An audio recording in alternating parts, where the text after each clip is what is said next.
Okay, we're going to start. Good evening, everybody.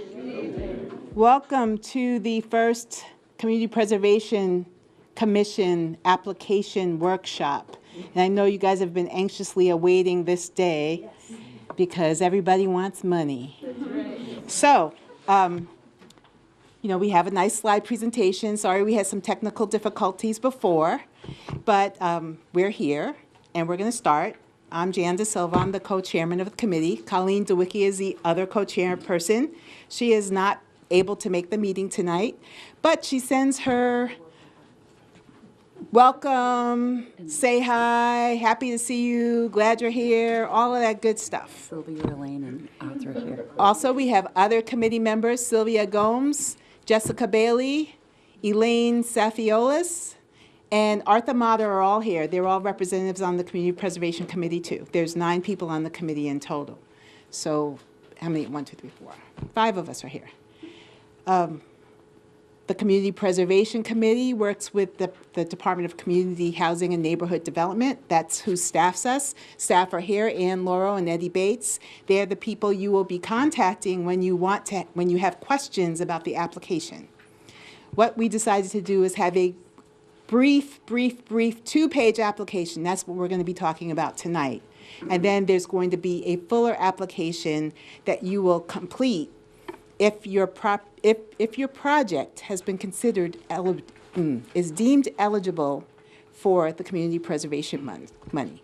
So we're going to talk about what makes a project eligible. We're going to talk about the application and answer any questions that you have. We have a whole series of slides. I'm going to turn it over to Eddie because he put together the presentation, and so did Ann, and so I'm going to let them take it on from here. So welcome. I'm glad you're here.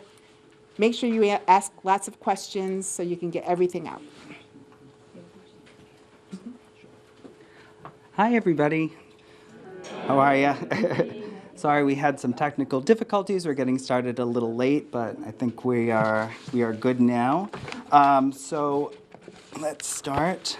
And just to let you know, so our plan is to kind of go through the presentation, and then we'll take questions after. That way, some of your questions may be answered throughout this presentation. So we'll try to get through it as quick as we can. So thank you for coming tonight. So tonight, the agenda, let me just get this up, sorry. What we're going to go through tonight is CPA funding awarded on a yearly basis, the annual application for funding. Also, this application has 2 parts to it. So there's a project eligibility form and a project application. We have the CPA funding award, PostAward, and then additional CPA information. So understanding the CPA application process. So this is a yearly event. This is our first year, so we haven't awarded anything yet, obviously. The application is issued once a year, and like I had said, we have a 2-part application process, eligibility form, and the project application. So the process is the first step, which is now available on our website, is an eligibility determination form, which is a really simple kind of 2-page form that basically you fill out, and it just states what your project is. The due date's October 16th, and basically that's just to review before you fill out a major project application, is your project actually eligible? So you're not invited to do a project application until you filled out that form. So as I said, if it's deemed eligible, you'll be invited to do a full application. And there's usually about a 45-day period to do the full application. When that's submitted, the CPC will review the application. That'll include some public hearings or public meetings that might include meeting with the applicant to get further information on the project. Once we've gone through that process, the CPC will review all the applications and will decide which projects the CPA should fund. The next step is to take that list of projects and actually bring them to the City Council, who does the final vote on those projects. So the dates that we have are right now, as of right now, I've even checked on our website, the eligibility determination form is available on our website. Obviously, we're here today. October 4th is the first thing. You're at the workshop. The determination form is due by 12 noon, October 16th, and there's an email address to send that to on our website. Around October 27th, we'll respond to the eligibility determination form, which will basically be, if we're not looking at the projects in sort of what is a better project, we're just looking and saying, is your project eligible according to CPA? So if it is, you'll receive notification of that, and you'll be able to fill out a project application at that time. That application will be due December 11th. And then at that point, as I went through before, we'll have meetings, we'll get input from applicants, we'll hopefully make recommendations by March of 2018. There, the City Council will vote March or April on what projects to fund. We hope to issue letters in April or May. We have a grant agreement that one will sign that'll hopefully be in May of 28. So hopefully many of these projects can start commencing in the spring or the summer of 2018. So CPA overview. I know many of you that have gone to the public meetings, we've kind of gone through this before, but CPA, wrong page. Sorry about that. So it was a mass law passed in 2000. It's basically funds that are put aside for open space, historic sites, affordable housing, and recreational facilities. New Bedford adopted this in 2014. So CPA is paid for by a 1.5% surcharge from residential and commercial property taxes, and also from a state match from the CPA Trust Fund, which that state match changes every single year. So in FY17, the match was 20.9%. So CPA is managed by the Volunteer Community Preservation Committee, and that was established in spring of 2016. It consists of 9 volunteers, 4 members of the general public that are appointed by the mayor, and 5 from each of the following commissions here in the city. So the Conservation Commission, the Historical Commission, Park Board, Planning Board, and New Bedford Public Housing Authority. Here's a list. You can find that on our website. We have many members here tonight. Also in that last slide, we have our CPC committee, but we also have the Department of Planning, Housing, and Community Development, which is run under Patrick Sullivan, that staffs the board and assists also with CPA. So the responsibilities of the CPC. So we assess New Bedford's community preservation needs. So we first created a draft community preservation plan, which then we had a public meeting, or a group of public meetings, where we had the public comment on the goals and priorities of those 4 areas. So in August, we finally adopted our final plan, which is on our website. Also, we every year, with the funds that we receive through the surcharge and through the state, we establish a budget. The CPC establishes a budget, which then the City Council approves for those funds to be made available for Community Preservation Act.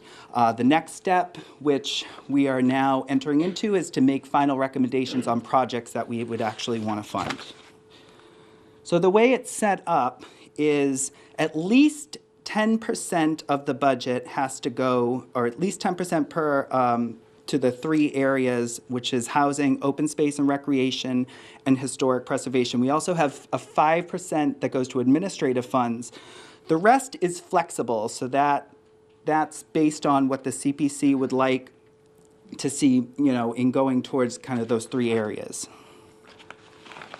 So right now, we have, because we started not right away when it was adopted, we have funds from 2016, 2017, and an estimate for 2018. So right now, we're up to $2,963,419, and then we also take 5% away for administrative funds. So what happens with that is we've got around 296,341 for open space, rec, historic resources, and community housing, with the rest of those funds being flexible.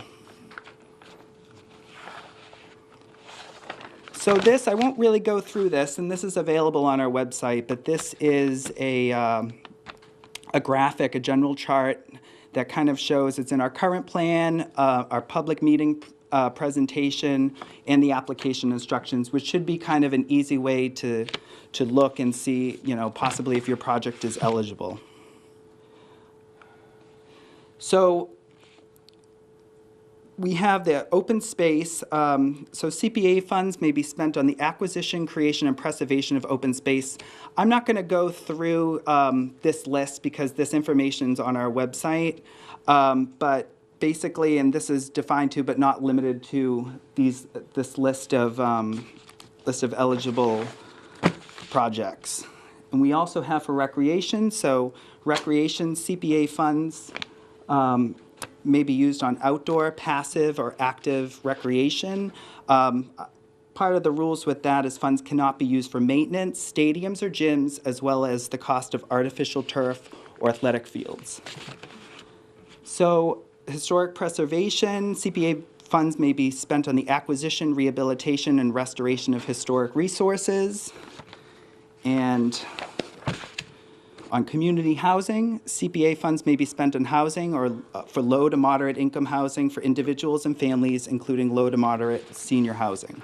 So like I said, there's lists on here. It's available on our website for more kind of details on what you can fund with the in those areas.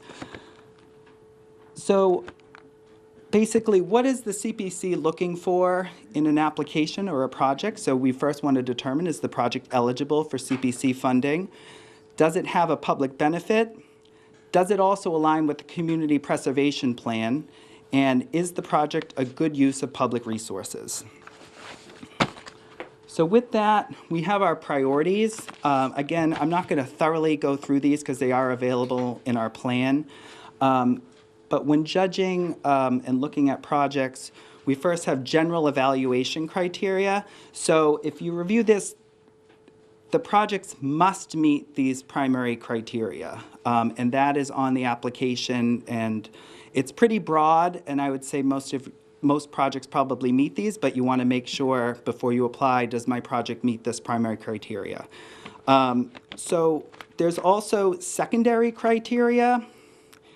And so your project, it is highly recommended that the proposed project meet one or more of the second criteria. So in our plan and our application, when putting together a project plan, review this, and obviously the more of this criteria that you meet, the better your project will be. So we also have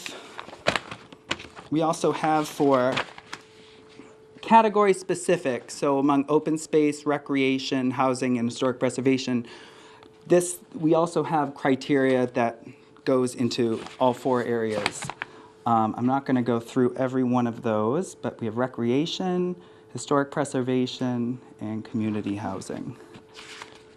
So Anne, I'm going to let you, sorry, got papers everywhere. I'm just going to actually move the podium a little bit this way.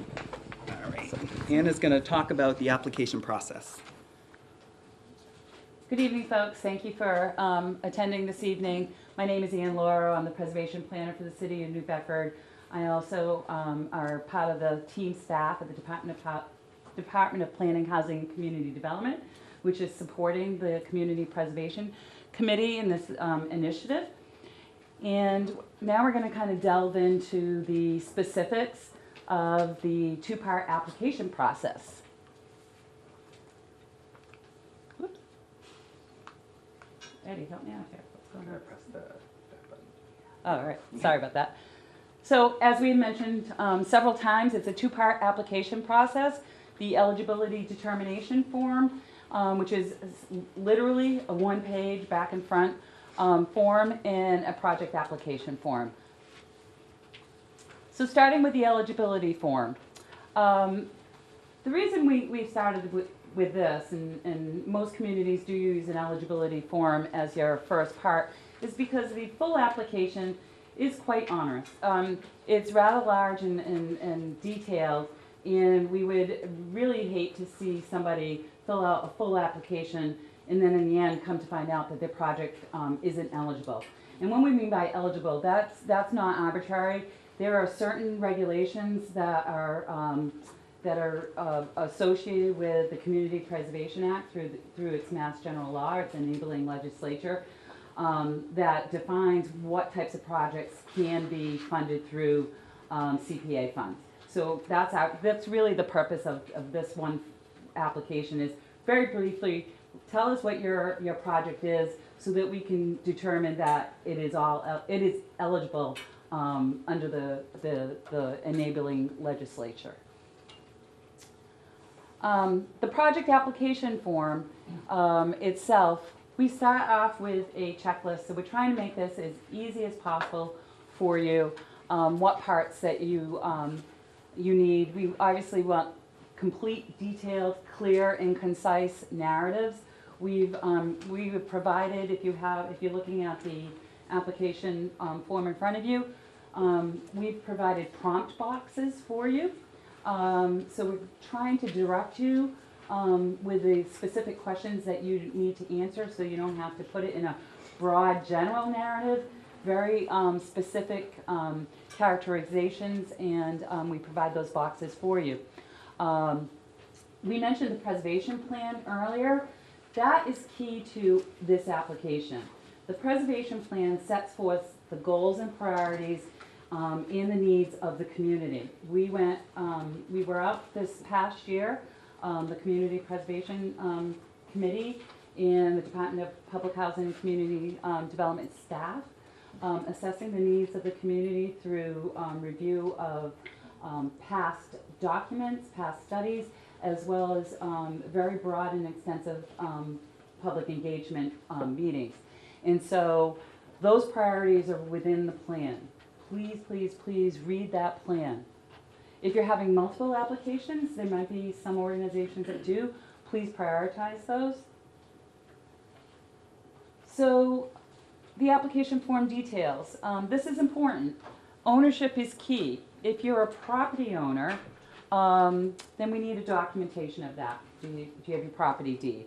Are you buying a property, or you're going to be anticipating having ownership of a property? A purchase and sale agreement is important.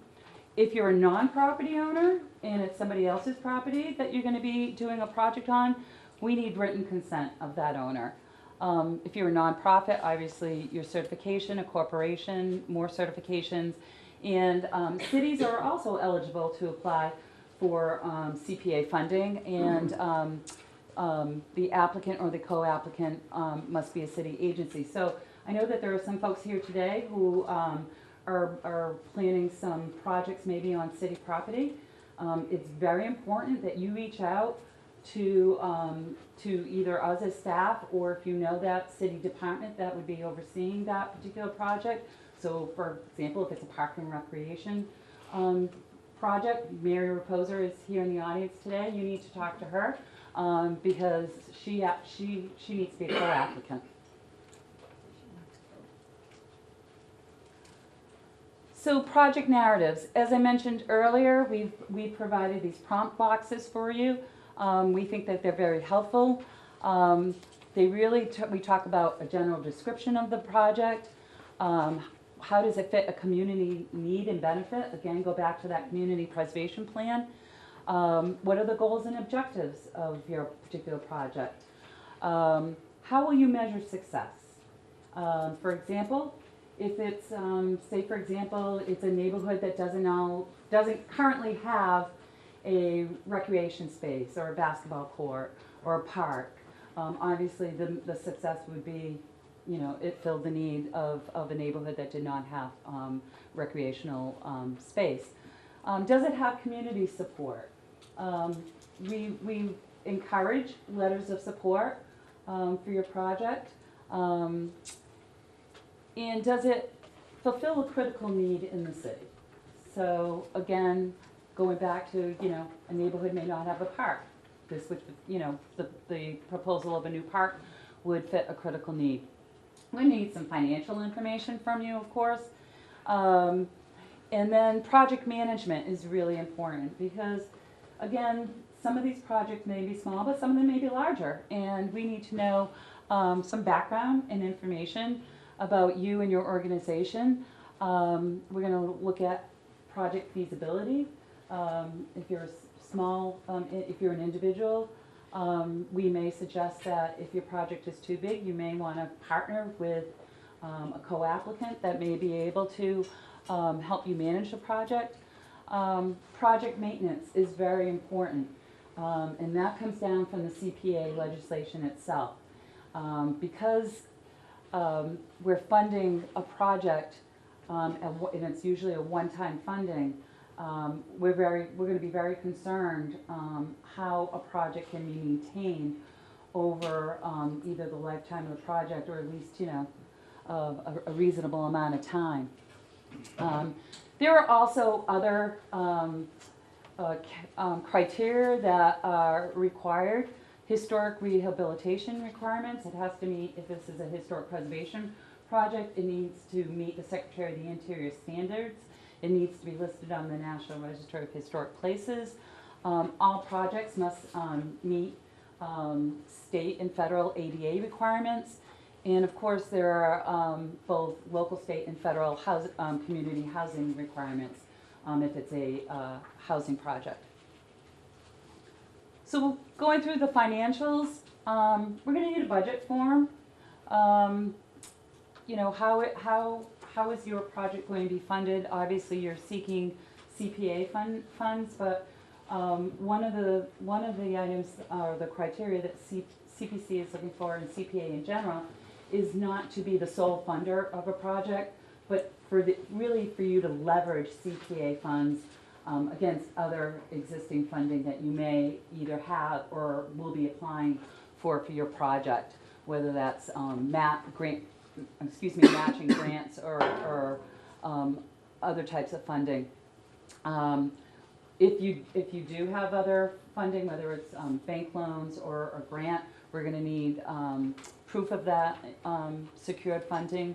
And very important, CPA funds cannot be used for reimbursement. So if you have maybe phase 1 of a project done and you're applying for phase 2, none of the funds can go back to phase 1. It's very important to keep that in mind. Just going back to historic resources, again, there are, and this is all in the application material, so I won't go through it all, but there are certain standards that you have to meet in regards to historic preservation. If for some reason you don't think that your particular site or property is on the National Register of Historic Places, then you'll have to contact me. I represent the New Bedford Historical Commission in these matters, and we would have to determine whether or not it would meet the standards to be listed on the National Register, and then we could provide that information to the CPC. Community housing projects, there are certain regulations and income guidelines that the projects need to meet. This is all within the application materials as well. And if it's a rental project, we need to know the number and type of units. And in this particular case for housing, you need to provide a development budget and, again, an operating budget if it's rental property. Construction projects, again, this only applies to construction projects. There is one form that is required. It's pretty much a development pro forma form.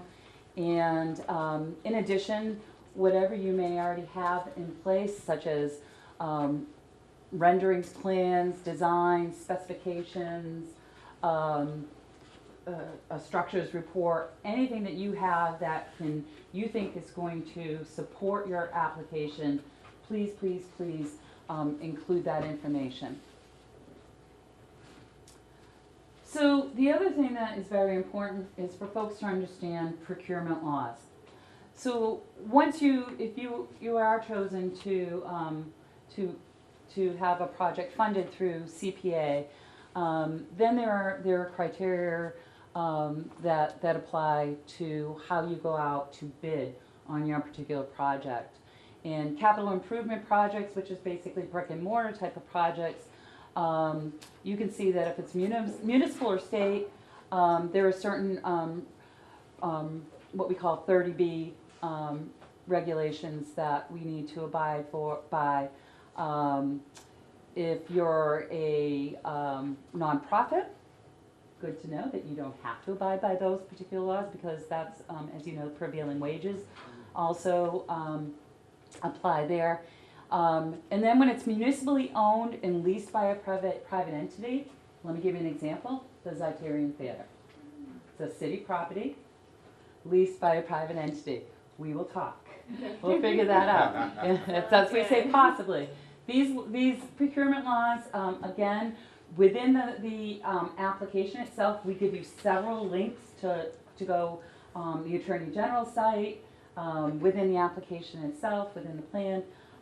We're available, our office, to answer any questions, but it's really important that you look at these closely. The other thing that we talk about, and we really want to stress, is preservation restrictions. You're receiving public funding. As such, that funding needs to be protected. So, for example, if it's, you can see there's 4 types of conservation, preservation, housing restrictions that will apply to your project. So if you are doing a historic project, there will be a historic preservation restriction on that property in perpetuity. All of the restrictions are in perpetuity. That's very important for you to understand. So if it's an open space project and it's going to be used as park, it will always be used as park in perpetuity. So if you think that some point down the line, that maybe that site would want to be built out, it couldn't be. It would be I shouldn't say it couldn't be. It'd be extremely difficult to remove that restriction. It's recorded in the Registry of Deeds. I can't stress enough that you need to keep this in mind when you're looking at projects or proposing projects, that these restrictions are hard to wiggle out of. And you have to abide by them. They have to be recorded. So let's talk about the process a little bit. Once your if you've been deemed eligible and you've been asked to fill out a complete application and it's submitted, let's talk about the review process. We're going to be looking, the CPC will be looking at, is the application complete? Is it eligible? Obviously, it meets the criteria requirements that Eddie was speaking about earlier. Again, those are within the application process packet as well. Is it developed? And then we will hold probably multiple public hearings, probably at least 2 public hearings. We'll invite the applicants to come in and talk to the CPC and present their project, and gives the opportunity for the CPC to ask any questions regarding the project. And all this information, again, is in the application packet. So what follows after the public hearing? Well, if it's selected, then what happens is the CPC then makes a recommendation to the City Council for those particular projects. And there's, that's one path that it'll go to. The other path could be that it could be accepted for future consideration. Although we have a large sum of money, depending on the amount of applications and how they're prioritized, there may not, the CPC may determine not to fund a particular project in this particular funding round. So it would defer it to the next funding round. You would not have to submit another application. It just kind of gets put on hold. And then the third pathway is that it's not recommended for funding for a variety of reasons, which you'll be notified of. And then we're here to provide technical assistance. You could always confer with our office in the CPC to work on your application and then resubmit it at another funding round. So we will notify you that your project has been recommended to the City Council. We will then have some funding conditions that we have to put in place, and if there are any changes to your application between the time that the CBC reviews it and it's going to City Council, the CPC is going to have to review that because it was reviewed in a public hearing. We want to make sure that what's going to the City Council, they align themselves. So those would be for major changes. So what happens when it goes to City Council? City Council here in the City of New Bedford, under our legislation, has the final authority to award CPA funding. Again, the CPC has just reviewed it, and they'll be making recommendations. So the City Council has the authority to approve it, reject it, or reduce the amount of it. And the other thing, if it is rejected by the City Council, you do have another bite at the apple. So for some reason, if your project is rejected or reduced by the City Council, we can confer with you, the CPC can confer with you and make whatever adjustments maybe the City Council has articulated and bring it back before them. That's kind of the process. Oh, hold on, Emma. Thank you. So I talked a little bit about funding requirements and post-award. So we've gone through the process, you've gone through the CPC, you've gone through the City Council, and they've approved your project, and now you have funding available to you. Essentially what you're going to do is enter into a grant agreement with the City of New Bedford, and that's going to govern the disbursement of funds, and also a few different requirements related to your scope of work. We'll need some documentation from you, obviously nonprofit materials. We're also going to monitor your project. So we don't just give you the money and say, go on your merry way. We're going to, set up with you probably a phased review timeline with some probably monthly, every 3 months or quarterly type of reporting, which we call progress reports, and your funding usually is in disbursements, and it will be tied to those funding reports. We'll hold off 10% until the end. And unfortunately, I do want to state this here, there are recapture provisions within this agreement. So if you have provided a project with goals and a scope of work, and in the end you can't keep up your end of the bargain for some reason or other, the city can can ask for the forfeiture of any remaining funds or go after repayment of funds. So let's just quickly go over that. And let's end on a very happy note. So you've had a very successful project. While the project's going on, because this is public funding, we want the whole entire community to know that your project is being funded through CPA money, taxpayer funding. So we're going to ask for you to have a project signed on your site, and obviously whatever. Some projects that may not be applicable, but in many it is. And then in the end, if it's applicable again, we would love to have a permanent site, again, a permanent sign, memorializing that CPA funds were used on this project. So that is the end of, oh, I missed? No, I'm sorry. This is probably the most important part that I was going to skip. This is very, very important. Everything that we have presented here tonight and more is available on the city's website. If you go under Community Preservation Committee on the webpage, it's under City Offices, or if you go under the Department of Planning and Housing and Community Development, it will all lead you somehow, some way to the Community Preservation Committee, and you can see all this information. The eligibility form that is available, it's supposed to be Right now. at 5 p.m.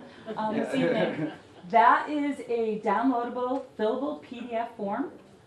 It is eligible. It is available right now. You can download that and begin filling that out. Very simple. It's back and front, 2 pages.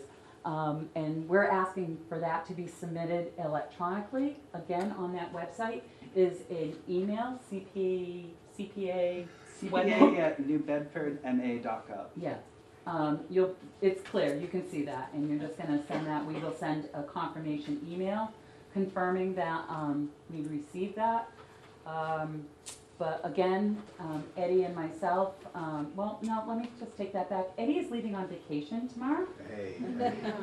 So, going to Europe. So, if you have any questions, you will direct them to me for the next 2 weeks. But after that, it will go Eddie and myself. And we also have a fabulous staff with Pat Sullivan and Jennifer Clark at the Department of Planning, Housing, and Community Development that we work with that will be able to answer all of your questions. So, speaking of questions, we will now open the floor. Emily. I'm trying to remember. Look at that. And also, if you have additional questions, you think of something later, obviously, we're always available at our office, like Ann had said, to answer any questions, and maybe you have a more project-specific question. Yes. Could you talk about if anything else besides project-based projects in those 4 areas, like would it fund feasibility studies in those 4 areas, or anything that's not bricks and mortar kind of thing? Yeah, in some circumstances it does. There are some, for example, in historic preservation, I know structures report, feasibility studies, some phase 1 type of things, E1 studies, yes, things of that nature, yes. Michael. I have 4 short questions on community housing. And they may be a little bit more detailed than where you're at right now, so just Okay. as my name is. Yeah. Have you set a per unit amount that you feel comfortable funding on community housing? No, the CPC has not discussed that. And is there a preference for rental versus for sale right now? Again, I think those are project specifics. It may be germane to the neighborhood. And those are very important questions, and I would suggest, and I'm not trying to stop you, you can ask more. I think that what we would like to do is have those important questions and present them both to the CPC staff and the CPC committee as well. Okay. Let me just ask 2 other questions. Yeah, no, Okay, absolutely. That's fine. Is there a geographic preference for where you fund community housing projects? Like, would you prefer them to be downtown versus the north end, or is it just citywide right now? So again, I think if you look at the preservation plan, that can answer some of those questions. And the last one is, can CPC funds be used to fund any pre-development type costs? That I'm not sure. So I want you to bear with us, folks, too. This is our first time dealing with these regulations, so it's a learning curve for us. And so I do need to let you know that there is a Community Preservation Coalition organization that exists. It's a statewide organization that supports all the communities that have CPA funding, and they're also available to us as technical assistance. So if there is a question that we're unable to answer or we're unsure whether it falls within the regulations and guidelines of CPA, we're able to submit that question to this coalition and receive expertise on those matters. So thank you, Michael. Yep, thank you. Yes. Is there a time limit on the completion of a project, and what about multi-phase, multi-year projects? So, yep, so in the application packet, I think we describe that scenario. So there can be phased projects. Obviously, you need to identify that. So in the application, you would identify that this is phase 1 or phase 2 or multi-year. And once you're, that would be discussed or articulated in your application. And then, again, when we sit down and work on a funding agreement, all of that is taken into consideration.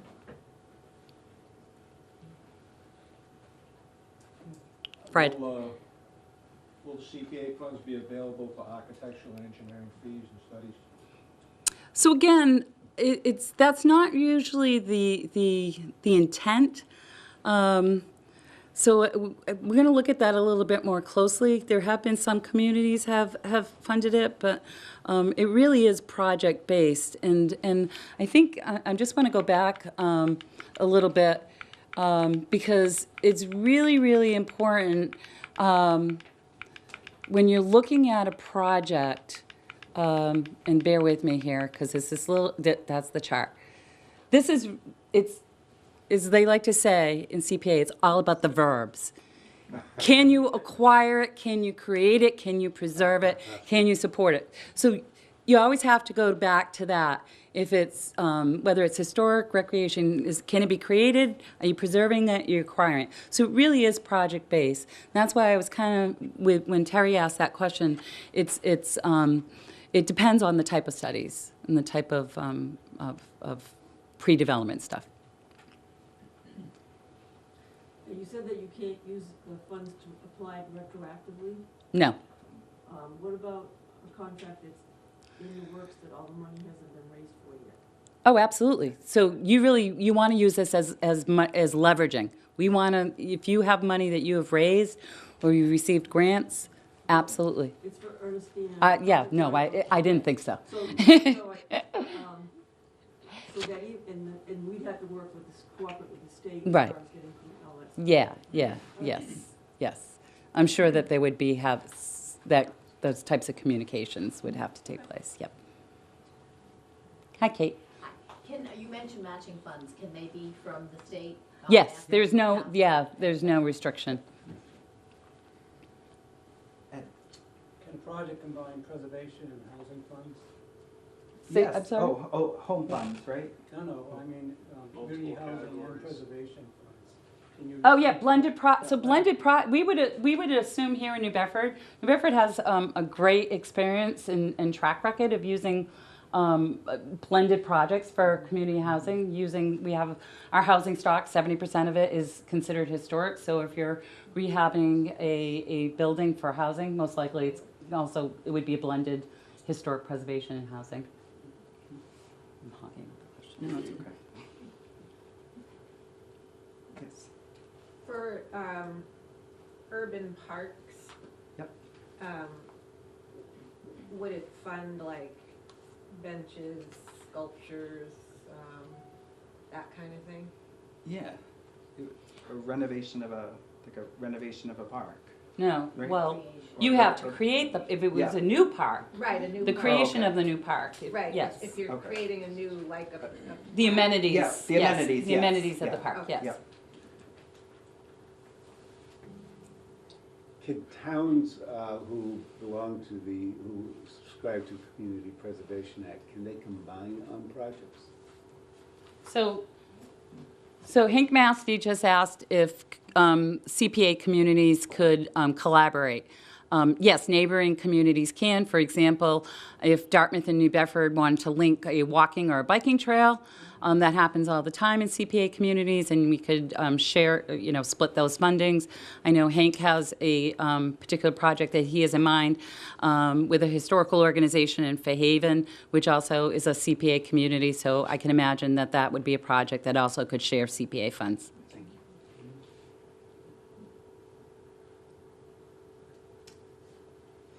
That's it. Wow, you guys are easy. Oh, wait, Kate. Someone was awarded, or was successful, when could funds start being applied? When could a project actually start, if the timeline goes as outlined? So, so we anticipate that once the city council approves funding, it's going to take, probably at least 30 days for us to between the contact and sitting down and reviewing the timelines and the funding disbursements. I would give it at least 30 days, or for at least that. So the date would be, After the council approval, yeah, because we have to enter into those funding agreements. If council says no on a proposal, how quickly can it be brought back? Do you want to answer that? If they say no, Yeah. then you would have to Wait till the you would next. have to wait till the next funding round to reapply. The next round? Yeah. Right. Okay. Because there's three, they either approve or, it's, Yep. they approve for the, Okay, there was- okay. So you would have Yeah. to start all over again. I think he's talking about the city council, because I thought that there was. That's what, yeah. What? There was a comment you made that if city council votes no. Oh, so you could come back? Oh. Yeah. Oh, well, that's, again, that's going to be predicated on their schedule, or, But you don't have to wait till the next fiscal year. No.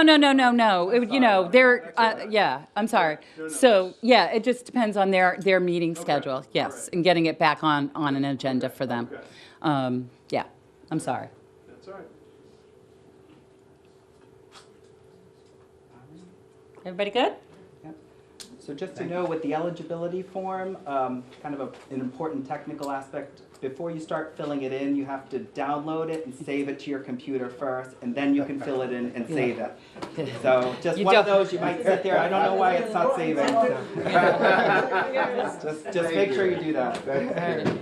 Thank you, everybody. Thank you, folks. Thank you. Thank you. Very clear.